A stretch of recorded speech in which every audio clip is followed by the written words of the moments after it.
So, you've spoken here of a fantastic business, and it always makes me hungry, by the way, but a fantastic business of 60 sites, international expansion. But where did it all begin for you? And where did the story of Heavenly Desserts start?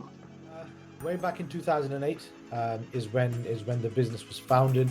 And often when I think back to that particular period in time, it feels like it was a different world. And actually, if we look back now, it really was a different world. And what do I mean when I say that? So, I mean, as an example, TikTok and Instagram, which are probably two of the most well-used social media marketing platforms, didn't even exist when we were founded. So so that's why when I say it feels like it was a different time and a different world, it really was. So it was also a time when we were kind of still feeling the impact of the then credit crunch or the recession,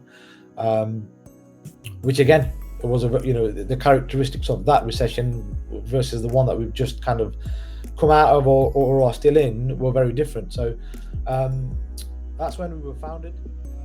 We spent a couple of years. So we were founded in Birmingham, in the Midlands. We then spent a number of years trading in Birmingham before we then branched out into our second site, which was in the city of Derby, which is where our head office is now based as well.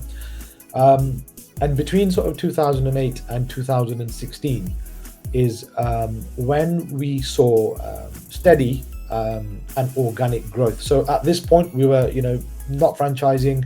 The first site was corporate owned, as were the ones that followed. So we opened in Derby, followed by another one in Leicester in 2013, and then we had a bit of a break because by this time we had a handful of restaurants trading, managing multiple sites.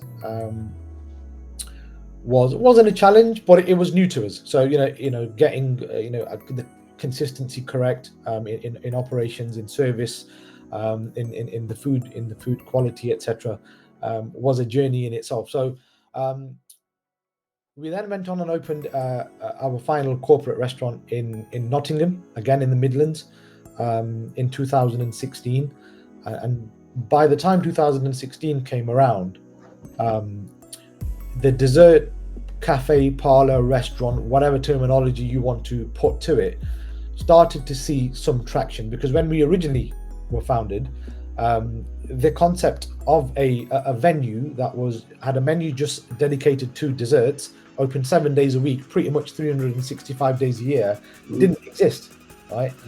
Which is probably why in our early years, it took a period of time to really get some traction going, because it was a concept that was unheard of, especially then. So typically if during that period in time, if customers went out for dinner or lunch, it was quite common for them to have all three courses at that one particular venue, right? But of course that we now live in a very different world, and now going for dinner in a particular food venue and then going to another venue for desserts after is very much a trend and part of the culture now. 2016, we were finding that there was a number of competitors starting to creep up, whether it was in and around our locality or around the country. And it was really that moment in time when we realized a couple of things. One, that we'd built up a respectable reputation within the little territory of the Midlands that we were trading in, but also the fact that we'd crafted and created a profitable business model. And really then it was the point in time when we decided, okay, we decided that we had an ambition to grow the brand. And then it was very much a point in time where we were deciding, okay, are we going to continue expanding via corporate sites?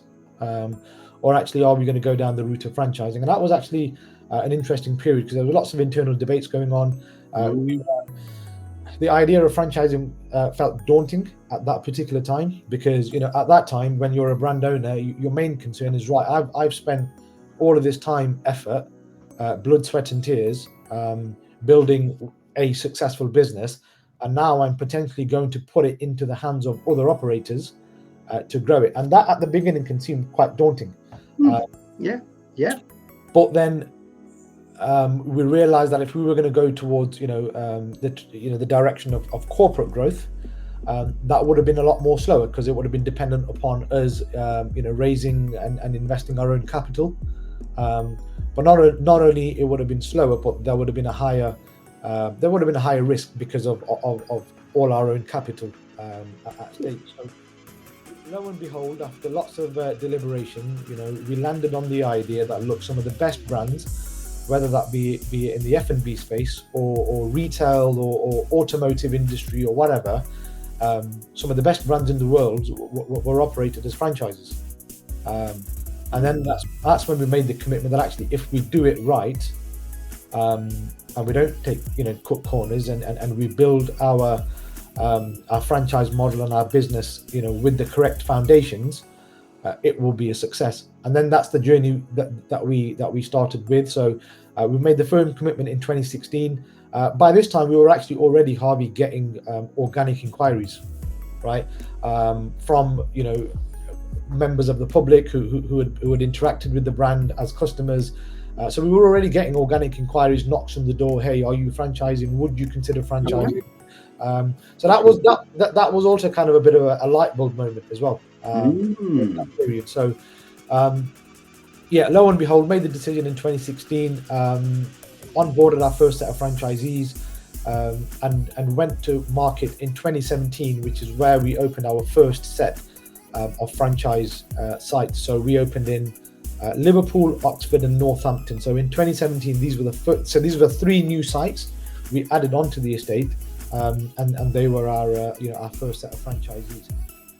I mean, what stuck out for me there about your journey is, having spent quite a lot of time organically growing the business, developing the business yourself. Like you said, that was through establishing desserts, the concept into the market. But that also gave you a great amount of time to really understand what the business is about, and to make sure that you've ironed stuff out. And I love hearing why you chose franchising as well. It was a successful thing to do, and you're getting to share that success with some fantastic business partners.